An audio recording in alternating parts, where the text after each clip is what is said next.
Assalamualaikum warahmatullahi wabarakatuh. Hari ini saya akan memaparkan satu materi dari mata kuliah Pengembangan Sosial dan Emosional. Perkenalkan, nama saya Wulan Melani dengan NIM 230700038 dan perkenalkan, ini adalah dosen pengampu saya dalam mata kuliah Pengembangan Sosial dan Emosional, Ibu Chandra Asriwindarsi, SHMPD. Baik teman-teman, jadi ini adalah judul dari masalah yang akan kita bahas kali ini. Dampak dari perceraian orang tua. Perceraian orang tua akibat kekerasan dalam rumah tangga atau biasa disebut KDRT seringkali membawa dampak psikis yang signifikan pada anak-anak. Dampak ini bisa bervariasi tergantung pada usia, karakter anak, dan situasi spesifik yang mereka alami. Dan ini adalah beberapa masalah psikis yang umum terjadi pada anak akibat perceraian karena KDRT.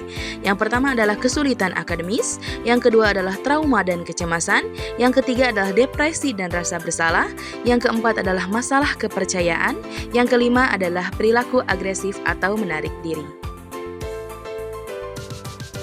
Dan ini adalah alasan yang melatar belakangi mengapa saya mengambil judul ini. Jadi, berawal dari tingkah laku seorang anak yang cukup ekstrim dan terus-menerus melakukan itu ketika diantar sekolah oleh ibunya. Perilaku ini berupa memukul, menjambak, hingga menarik-narik tubuh ibunya dengan tidak terarah karena tidak ingin ditinggalkan. Dan kejadian ini berlaku setiap hari tanpa terlewat. Namun ketika sudah masuk kelas, anak ini sudah rileks. Dan anak ini juga termasuk yang mempunyai kognitif yang luar biasa. Dan tingkah lakunya ini sudah ia lakukan selama kurang lebih dari 2 tahun terakhir. Dan ini adalah hasil dari studi kasus yang telah saya lakukan selama kurang lebih dari 2 tahun ini. Yang pertama, masalah psikis dari sang anak adalah kesulitan akademis dengan intensitas terjadinya sering terjadi. Yang kedua adalah trauma dan kecemasan dengan intensitas sering terjadi. Yang ketiga adalah masalah kepercayaan dengan intensitas sering terjadi. Lalu ada depresi dan rasa bersalah dengan intensitas tidak terjadi. Lalu yang terakhir adalah perilaku agresif atau menarik diri dengan intensitas sering terjadi. Dan ini adalah hasil studi kasus saya namun berupa diagram. Perbedaannya adalah hanya dari kesulitan akademis saja. Nah, untuk kesulitan akademis ini sering terjadi, namun bukan berarti sang anak ini tidak baik dalam sisi kognitif, atau contohnya adalah membaca, menulis, berhitung. Sang anak ini merupakan anak yang sungguh luar biasa sebetulnya dalam bidang seperti membaca, menulis, dan berhitung. Namun masalahnya adalah pada fisik motoriknya, terutama motorik halus, karena sang anak masih sulit untuk menggunting, meremas, melipat, begitu ya, merobek. Nah, ini adalah masalah atau hal yang sampai sekarang ini masih saya dalami. Mengapa sang anak bisa begini padahal sang anak sudah bisa menulis dengan rapi, namun untuk menggunting dan hal lain-lain tentang motorik halus sang anak belum bisa atau belum sempurna sebetulnya.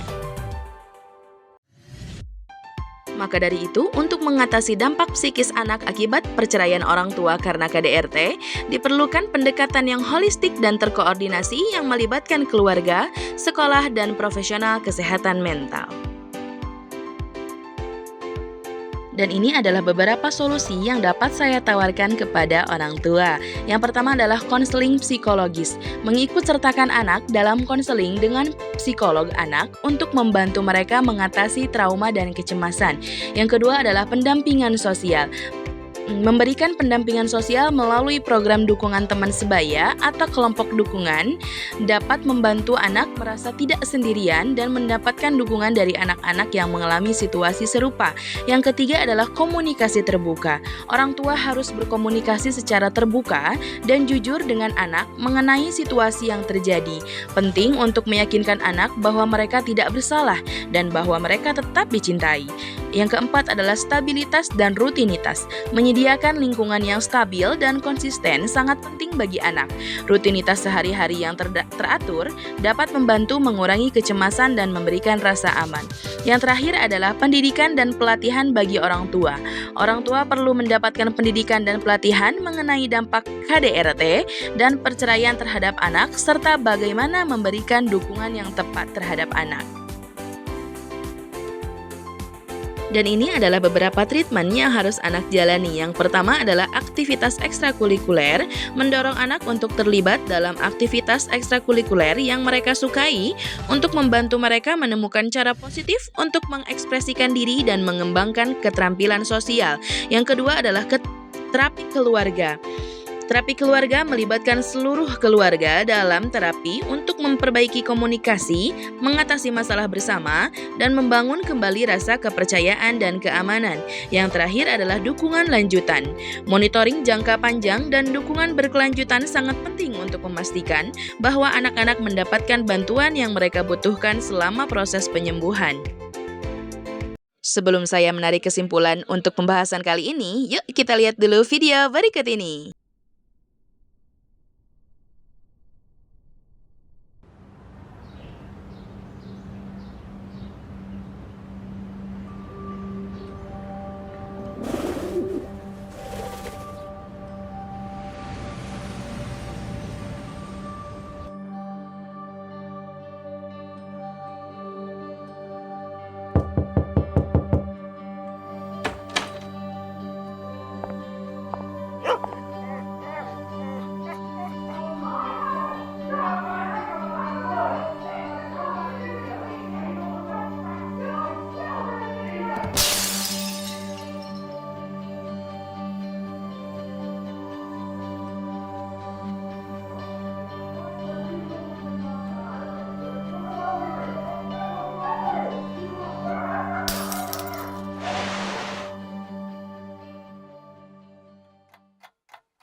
Jadi kesimpulan untuk pembahasan kali ini adalah jika kita merasa gagal sebagai suami istri, namun jangan pernah kita gagalkan kembali peran kita sebagai orang tua atau ayah dan ibu terhadap anak-anak kita.